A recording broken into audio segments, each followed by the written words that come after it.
A three phase 11 kV, क्या कह रहे हैं? A three phase 11 kV 10 MVA synchronous generator is connected to an inductive load of power factor √3/2 via lossless line with a per phase inductive reactance of 5 ohm. The per phase synchronous reactance of the generator is 30 ohm with a negligible armature resistance. If the generator is producing the rated current at rated voltage, then power factor of the terminals of generator is। बहुत तगड़ा। कैसे solve करेंगे sir? देखो यहाँ पे इस question को, पहले तो इस क्वेश्चन के बारे में समझ लो कि ये क्या क्या दिया हुआ है आपको। यहाँ पे सर हमको जो मेंशन है वो क्या मेंशन है, हमारा जनरेटर तो EF हो गया, XG दिया हुआ है, यस सर, और उसके बाद आपका XT ट्रांसमिशन लाइन दिया है, ये हमारे पास लोड दिया हुआ है ऑफ 0.8 पावर फैक्टर लैग, √3/2 का मतलब 0.8 पावर फैक्टर लैग। हम लेट कर लेते हैं पर phase voltage of load is VL, yes sir. Generator का टर्मिनल वोल्टेज पर फेज हो जाएगा 11 kV बाय √3, और जो करंट बह रही है वो रेटेड करंट बह रही है, यही करंट हमारी IA है और यही हमारी IL भी है, यस सर। ये XT मान लेते हैं जो कि आपको दे रखा है J, कितना दिया है 5 ओम, और XS आपको दिया हुआ है J 30 ओम, ठीक है, यस सर। हमको VL और IL के बीच का एंगल दिया हुआ है, पावर फैक्टर cos 30 का मतलब √3/2। हमको निकालना है VG और IL के बीच का एंगल या VG और IA के बीच का angle, that is the generator terminal power factor. तो एक तो पक्की बात है कि अगर वो 0.8 है तो ये 0.8 से और ज्यादा लैगिंग होगा, और 0.8 से लैगिंग अगर ऑप्शन में देखा जाए तो सिर्फ एक ही ऑप्शन 0.8 से लैगिंग नजर आ रहा है मुझे, 0.63 लैगिंग, तो ऑप्शन ए होगा, बिना पेन चलाए, हमको इतना पता है। बट चलिए कैलकुलेट करते हैं, देखते हैं कितना आएगा, कैसे हम लोग इसको कैलकुलेट कर सकते हैं क्वेश्चन को, ठीक है। तो सर हम लोग यहां से लिख सकते हैं क्या, VG फेजर को क्या लिख सकते हैं, VG फेजर को लिख सकते हैं VL phasor plus of IA और IL सेम ही है, JXT लिख सकता हूं, यस सर। आपने कहा एक काम करो, VT को रेफरेंस ले लो, VT को रेफरेंस ले लो, ले लेते हैं यार, VL को रेफरेंस ले लेते हैं। तो VL अगर रेफरेंस फेजर है तो IL इससे क्या कर रहा है, लैग कर रहा है, गिवन है, yes sir, by an angle of phi, yes sir, जहां फाइल क्या है, गिवन है हमारा कॉस ऑफ फाइल क्या दिया हुआ है, √3/2, दैट इज फाइल क्या हो जाएगा सर, कॉस इनवर्स √3/2 यानी 30 डिग्री आएगा। तो सर ये पता है हमें 30 डिग्री और लैगिंग है, यस सर। ये हमारी IL, यही हमारी IA, यस सर, और IA रेटेड भी हमें पता है, IA रेटेड क्या होगी, IA रेटेड क्या होगी, बोले सर रेटेड IA हो जाएगी rated KVA divided by √3 times of rated voltage, ठीक है क्या, यस सर। तो rated KVA divide by √3 times of rated voltage. So अगर यहाँ पे देखा जाए तो हमारे पास क्या था, IA IL पाई, ठीक है, रेटेड KVA कितना है सर, ये हमारा ट्रांसफार्मर 10 ये जनरेटर 10 MVA का है, तो 10 MVA divided by √3 into 11 into 10 की पावर 3। तो सर हमें ना रेटेड करंट का भी पता है, रेटेड करंट कितनी आ रही है सर, ये हो जाएगा 10 MVA divided by √3 divided by 11 bye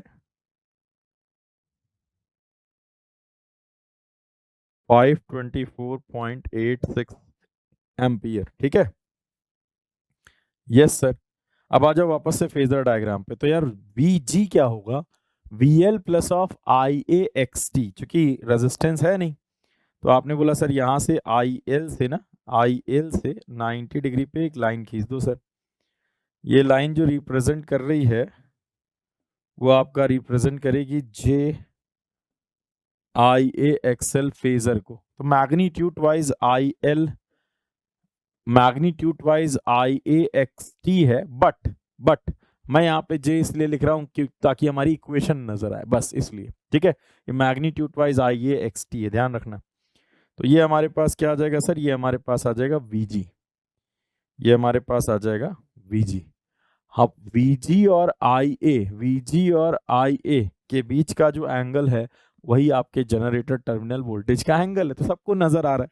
अगर इस एंगल को डेल्टा मान लें तो cos of five plus delta power factor of the generator terminal हो जाएगा। तो यार जाहिर सी बात है कि 0.8 से कम होगा, ऑप्शन के हिसाब से एक ही ऑप्शन है, तो आंसर तो बिना सॉल्व किए ही पता था, ऐसा इन्होंने ऑप्शन ही फ्रेम किया है। बट चलो हम तो सॉल्व कर लेते हैं। तो आपने कहा सर वीजी क्या होगा अगर इस राइट एंगल ट्राइंगल को देखा जाए, अगर इस राइट एंगल ट्राइंगल को देखा जाए, इस वाले राइट एंगल ट्राइंगल को देखा जाए, तो वीजी क्या होगा, ये वाला पोर्शन प्लस ये वाला, ये कितना होगा, बोले sir V L cos phi L, और इधर क्या हो जाएगा V L sine phi L. तो बोले सर ये अगर देखा जाए कि ये कितना है, तो ये मैग्नीट्यूड वाइज है, मैग्नीट्यूड वाइज है V L cos phi L, और ये मैग्नीट्यूड वाइज है sir V L sine phi L. बोले सर यहां से अगर हम बात करें वीजी की, तो वीजी हमको पता है मैग्नीट्यूड वाइज ये आई ए एक्स टी है। बोले सर अगर वीजी का मैग्नीट्यूड कह रहे हो तो हमें पता है क्या हो जाएगा, V L cos phi L का square plus V L sine phi L plus I A X T का होल स्क्वायर। यस सर, तो वीजी पता चल गया सर, वीजी क्या हो जाएगा magnitude wise root over of V L cos of phi L का square plus of V L sine phi L plus I A X T का square. ध्यान रखना एवरीथिंग मस्ट बी ऑन पर phase basis. तो ये हमको पता है 11/√3 इंटू 10⁻3। यस सर, मैग्नीट्यूड में वीजी पता है, इसका स्क्वायर कर देते हैं, चलो इसका स्क्वायर कर देते हैं, अंडर रूट उधर से हट जाएगा, वी एल ही रहने देते हैं क्योंकि लोड वोल्टेज नहीं पता है हमें। अच्छा कॉस ऑफ फाई एल का पता है क्या, कॉस ऑफ फाई एल का पता है, यस सर √3/2 है, तो इसका स्क्वायर कर लेते हैं, plus of V L sine phi L cos 30, sine 30 क्या हो जाएगा 1/2, सो वी एल बाई 2 हो जाएगा, वी एल बाई 2 का square plus of 2 V L by 2, angle आ जाएगा I A X T plus of I A X T का whole square.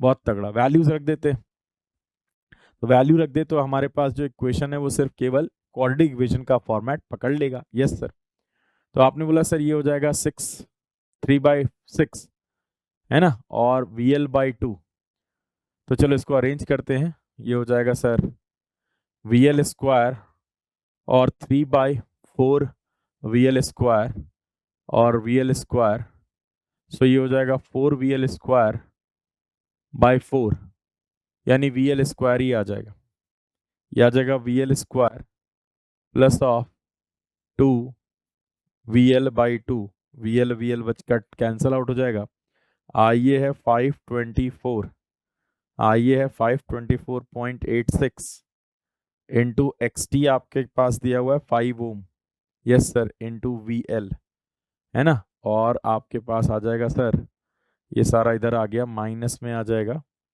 हमारे पास 11/√3 इंटू 10⁻³ का स्क्वायर, यस सर, और ये माइनस में है और प्लस में आ जाएगा आई ए 524.86 इंटू 5 का square is equals to 0. So now we have a quadratic equation and we can solve this quadratic equation to find the value of VL.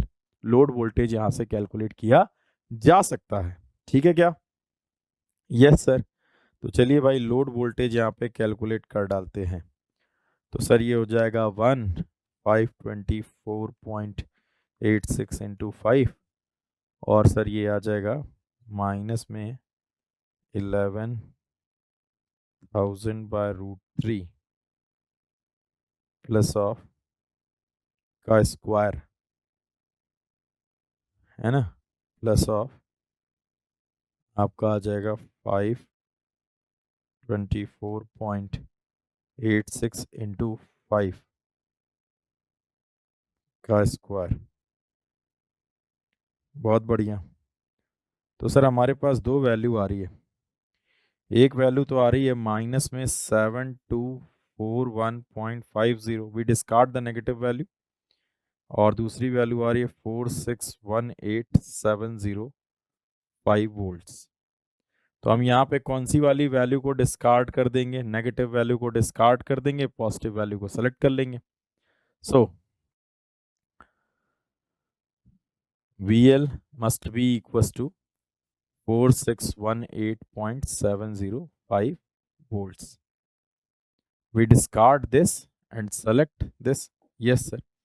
तो अब आपने कहा सर नेगेटिव हो नहीं सकता, तो नेगेटिव को वोल्टेज को डिस्कार्ड कर दिया, तो ये वाला वोल्टेज हमारा VL की वैल्यू आ गई। अब VL की वैल्यू आ गई, क्या हम लोड एंगल डेल्टा निकाल सकते हैं? बोले सर अब लोड एंगल डेल्टा निकालने का मुद्दा है, तो लोड एंगल डेल्टा क्या हो जाएगा?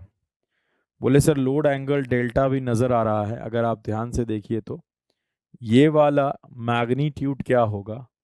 बोले सर ये मैग्नीट्यूड में हो जाएगा VG कॉस डेल्टा, और ये मैग्नीट्यूड में क्या होगा? बोले सर ये मैग्नीट्यूड में होगा VG sine delta, VG sine delta. बोले sir VG cos delta, VG sine delta, तो यहाँ पे सर अगर आप मुझसे ये डेल्टा पूछेंगे तो क्या हो जाएगा? VG कॉस डेल्टा, है ना? Yes sir. और VG कॉस डेल्टा क्या होगा? बोले sir VG cos delta, VG cos delta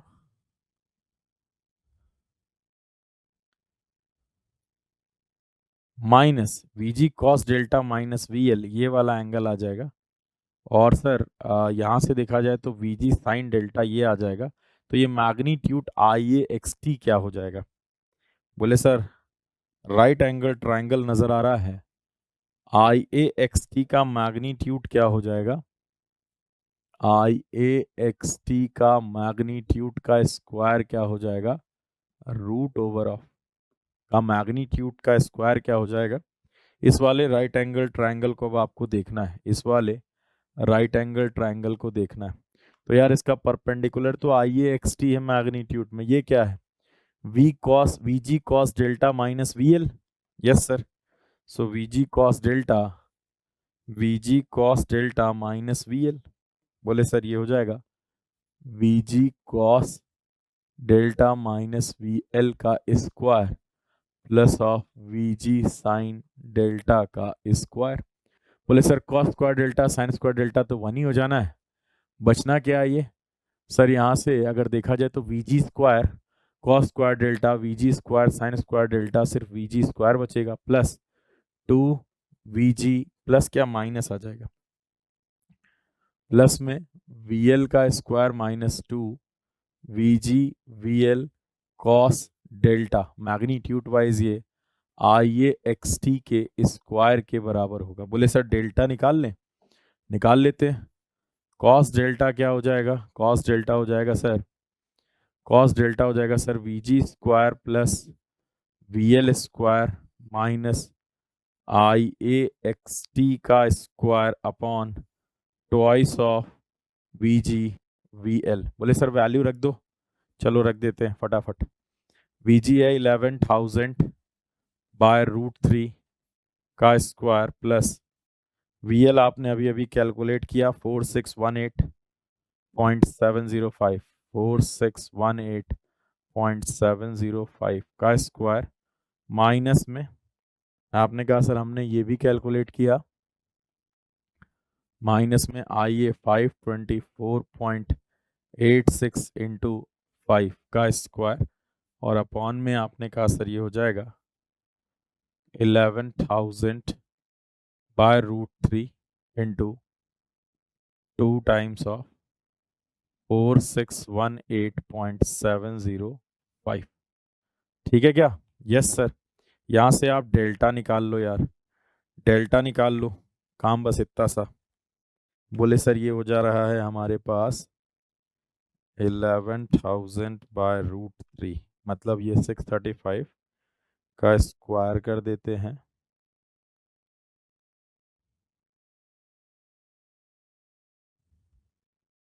plus 4 618.705 का स्क्वायर कर देते हैं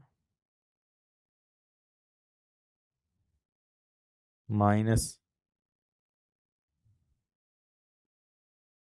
524.86 इंटू 5 का स्क्वायर कर देते हैं, ठीक है, डिवाइडेड बाय 2 डिवाइडेड बाय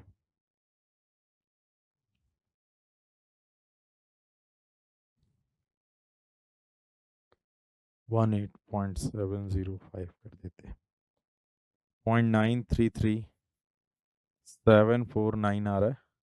इसका कॉस इनवर्स निकाल लो, डेल्टा मिल जाएगा। तो ये कॉस इनवर्स में आंसर कितना हो जाएगा, 20.9729 डिग्रीज। अच्छा, अब आपने कहा सर ये angle input power factor angle ये पूरा होगा। Yes sir, the angle between VG and IA। So what is the angle between VG and IA? Angle between VG and IA, so sir ये हो जाएगा 5 प्लस डेल्टा, यानी plus 30 कर दो इसमें, 50.9729। अगर हम जनरेटर पावर फैक्टर की बात करें तो generator terminal power factor cos of 50.9729 क्या हो जाएगा? बोले सर कॉस ऑफ, आंसर ले लेते हैं, 0.629 अप्रोक्सीमेटली 0.63।